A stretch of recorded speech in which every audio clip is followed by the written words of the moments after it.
जदीद साइंस ये तस्लीम करती है कि इंसानी जिस्म एटम्स से मिलकर बना है।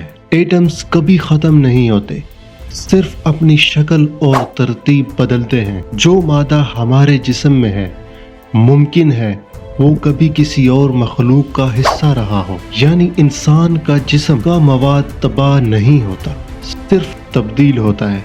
हर इंसान के जिस्म में एक हैरत अंगेज निज़ाम मौजूद है जिसे डीएनए कहते हैं। डीएनए में क्या महफूज होता है? डीएनए में महफूज होता है इंसान की शक्ल, आवाज़, आँखों का रंग, जिस्मानी साख। साइंस मानती है कि अगर किसी इंसान का डीएनए मौजूद हो तो पूरा जिस्म दोबारा तश्कील दिया जा सकता है। रसूलुल्लाह सल्लल्लाहु अलैहि वसल्लम ने फरमाया, इंसान का पूरा जिस्म मट्टी हो जाता है सिवाय अजबुन ज़नब के। अजबुन ज़नब इंसान की रीढ़ की हड्डी का आखिरी सिरा होता है। जदीद साइंसी तहकीक बताती है कि इस हिस्से में ऐसे खुलियात मौजूद होते हैं जो मुकम्मल तौर पर ख़त्म नहीं होते और जिनमें तख्लीक इंसान की बुनियाद होती है। गोया अल्लाह ताला ने इंसान का बुनियादी खाका इसी हिस्से में महफूज रखा है। कुरान बार बार इंसान की तवज्जो मुर्दा ज़मीन की तरफ दिलाता है। कुरान पाक, तुम ज़मीन को मुर्दा देखते हो,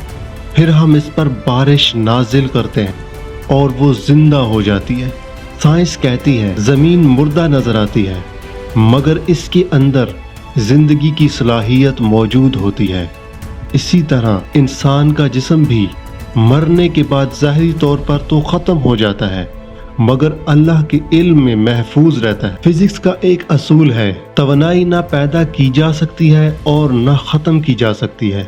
अगर इंसान का जिस्म तवानाई से बना है और रूह भी अल्लाह की दी हुई एक कुव्वत है तो फिर रूह का मुकम्मल खात्मा कैसे मुमकिन हो सकता है? कुरान पाक के मुताबिक सूर फूंका जाएगा, ज़मीन अपने अंदर का सब कुछ बाहर निकाल देगी और तमाम इंसान दोबारा जिंदा खड़े हो जाएंगे। ये अमल इंसान को नामुमकिन लगता है मगर इस अल्लाह के लिए नहीं जिसने कायनात को अदम से वजूद दिया। ऐसी ही हैरत अंगेज तहकीक की वीडियो देखने के लिए मेरे चैनल को सब्सक्राइब करें। यहाँ आपको कुरान और साइंस के बारे में हैरत अंगेज तहकीकात का इल्म मिलेगा।